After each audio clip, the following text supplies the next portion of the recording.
नमस्कार, मैं पंडित मुकेश शास्त्री नासिक त्र्यंबकेश्वर नगरी में आपका सहर्ष स्वागत करता हूं। आज हमारे विधि का प्रश्न का लोगों का प्रश्न आ रहा है, पंडित जी आप कालसर्प विधि के ऊपर बोलिए, कैसे आना है, कहाँ आना है, कितना खर्चा लगेगा।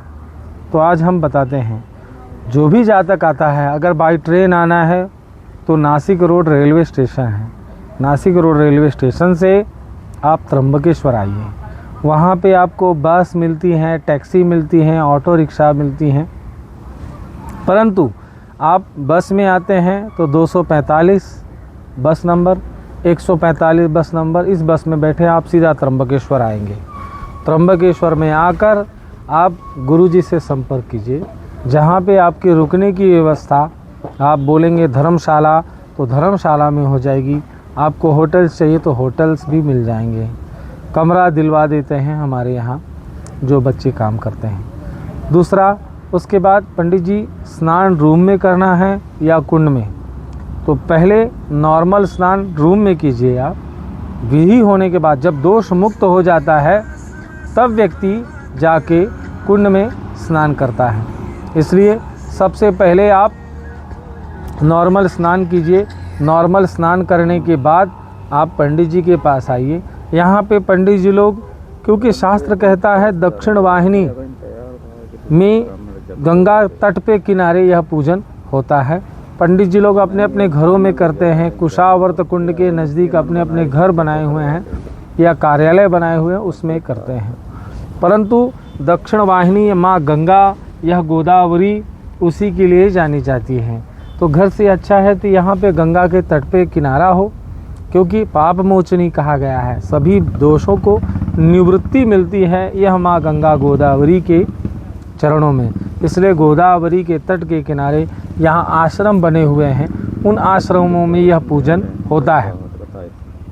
और उसके उपरांत पंडित जी के पास आकर श्वेत वस्त्र धारण करें। आप वहाँ से लेके आते हैं तो ठीक है, अच्छी बात है। नहीं लाते हैं तो यहाँ धोती, गमछा, अंडरवेयर, बनियान, इतनी वस्तु पुरुष के लिए, महिलाओं के लिए साड़ी या सूट, जो भी कपड़े रहते हैं पूजन के उपरांत त्याग देना पड़ता है।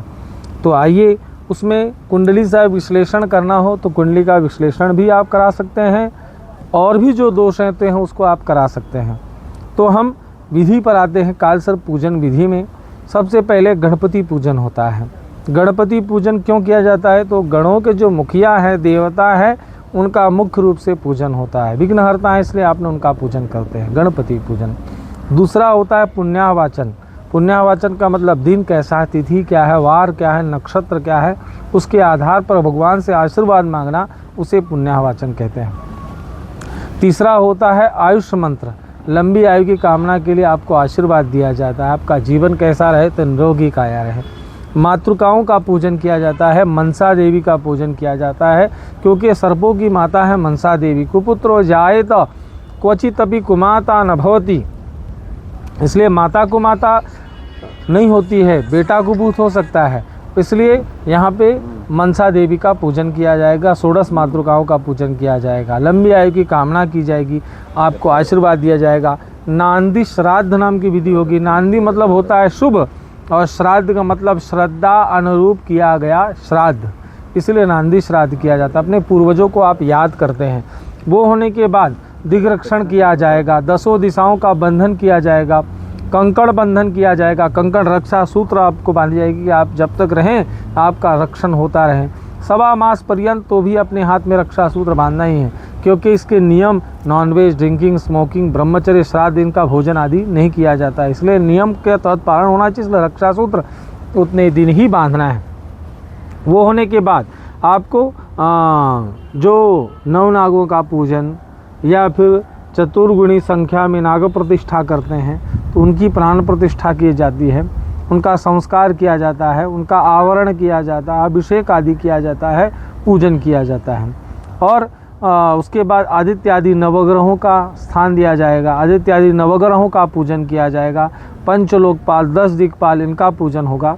उसके बाद देवादिदेव महादेव का पूजन होगा। महादेव के बाद किसी की पूजा नहीं होती है, इसलिए महादेव का पूजन होगा। उसके बाद आरती होगी, उसके बाद होम कर्म किया जाएगा। जिस जिस देवता का आपने आवाहन किया उस देवता को हविर द्रव्य यानी भोजन अग्नि नारायण को समर्पण करेंगे आप।